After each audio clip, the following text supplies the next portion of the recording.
Dear students, today before starting with the class 8th physics syllabus, first of all I would like to tell you about the syllabus. In the unit test 1 syllabus, there are only two topics. First chapter is more about matter and the second topic is density. Now, moving to half-yearly syllabus, the first chapter will be the same, more about matter. The second is also the same, density. The third topic which we'll do is force and pressure, and fourth topic will be work and energy. Now, after that, unit test 2 syllabus there will be only two topics. First topic is chapter number 5, that is light refraction and reflection, and chapter number 6, that is transfer of heat. And finally, in the final examination, there will be 5 topics. The first topic is chapter number 3, that is force and pressure. Then chapter number 5, that is light refraction and reflection, and then chapter number 6, that is transfer of heat, and chapter number 7, that is sound, and chapter number 8, that is electricity. Now students, I will be attaching a PDF of the syllabus at the end of this video, so don't worry. Now let us start about our first topic, that is more about matter. Now, about matter, anything which occupies space and has mass is known as matter. You have read this basic definition in the previous classes, that anything which occupies space and has a mass is known as matter. It exists in 3 main forms in nature, that is solids, liquids and gases. You read in class 7th also. Now, matter is made up of elements. An element is a substance which cannot be subdivided into more simpler substances by any physical or chemical processes. Like, we can take an example of oxygen, which contains 2 atoms of oxygen, that is why it is represented by O2. Similarly, a molecule of nitrogen consists of 2 atoms of nitrogen. Okay. Now, after this, now the smallest unit or constituent of an element is atom. And what is an atom? An atom is the smallest unit of matter that can take part in a chemical reaction. 2 or more atoms of the same or different element constitute a molecule. A molecule is the smallest unit of substance that can represent all its properties. Now, let us discuss about compounds. What are compounds? Compounds are substances formed by chemical combination of 2 or more types of atoms. For example, water, H2O, whose formula is H2O, which is very well known. It is formed by 2 hydrogen atoms and 1 oxygen atom bonded together in a specific way. The particles of matter are in continuous motion. For example, if we spray perfume in one corner of a room, we will be able to smell the fragrance in the other corners of the room after a while. Now let us discuss about kinetic theory of matter. The kinetic theory of matter, or simply the kinetic theory, attempts to explain the various physical properties of the matter in terms of motion of its particles and their relative separation. It is used to explain the behavior of matter based on the following postulates. First is, all matter is made up of tiny particles called molecules. Second is, the molecules are in constant motion and therefore possesses kinetic energy. The motion varies from one state of matter to another. Third point is, the average kinetic energy of molecules in a substance is directly proportional to its temperature, because when the molecules will move, but obvious because of their movement the kinetic energy will increase, and in order the temperature will also increase.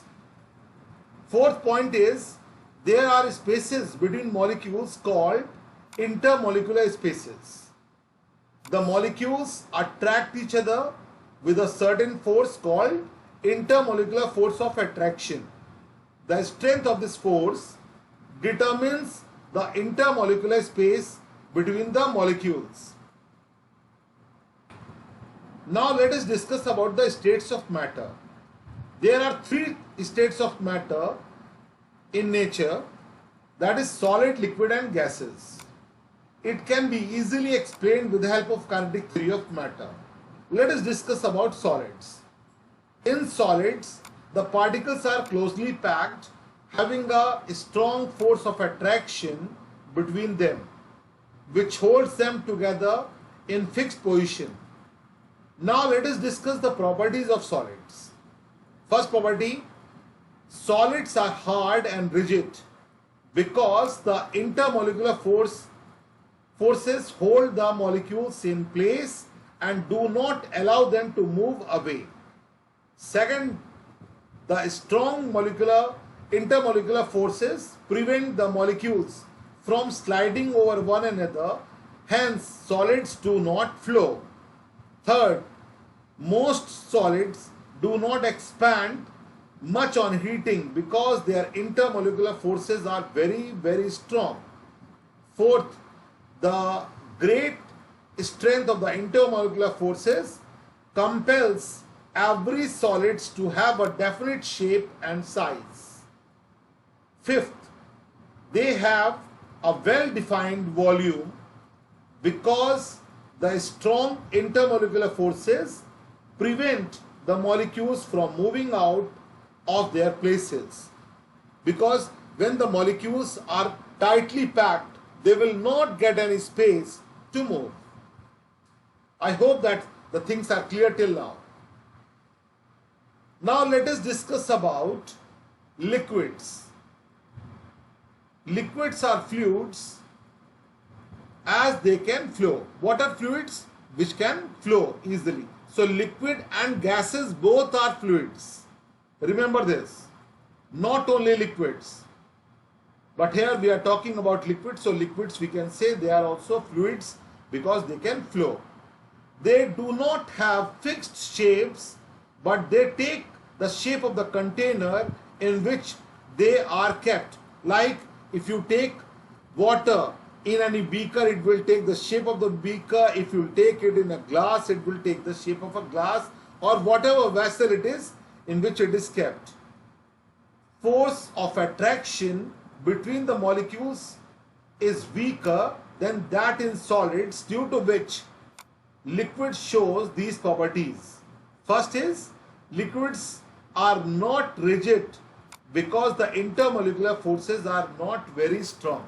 Second is, liquids do not have a well-defined shape or size because their molecules are not held together by strong intermolecular forces as in the case of solids. Third is, liquids have definite volume as forces holding the molecules together is not so weak that a liquid can expand to whatever volume it has available. Liquids can flow. The molecules can slide over each other, allowing the liquid to take the shape of the container. Now let us discuss about the gases. In gases, the particles are much farther apart from one another as compared to solids and liquids. Intermolecular force of attraction is very, very weak, which determines the following properties of gases. First is, a gas does not have a fixed shape because the position of its particles are not fixed. Second, gases have no specific volumes and can be compressed to a great extent because the intermolecular forces are extremely weak. Third point, gases are not rigid. Fourth is, a gas has a very, very low density because its particles are very far apart from one another. Now students, I hope that you have understood about these properties of solids, liquid and gases. Now think and answer the following questions. First is a rubber band. Question number 1. A rubber band changes its shape on stretching. Then why do we call it a solid? Just think and you can give me back your response in form of answers on the WhatsApp number which I will give you in the last of the video.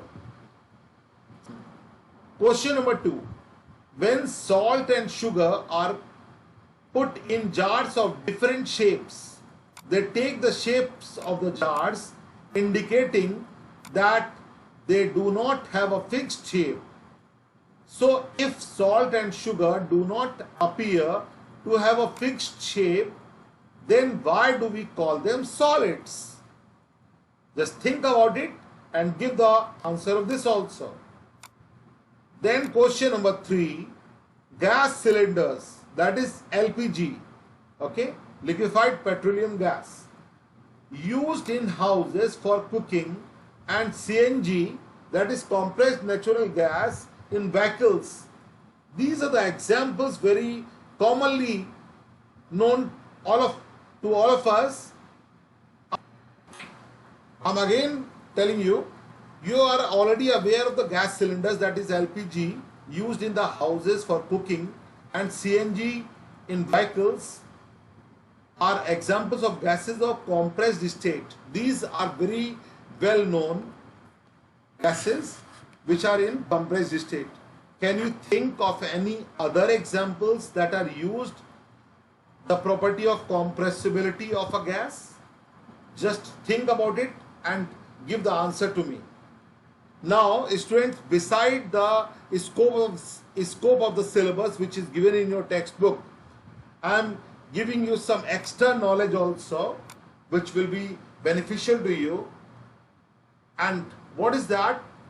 I have already taught you that states of matter existing naturally on earth are solid, liquid and gases.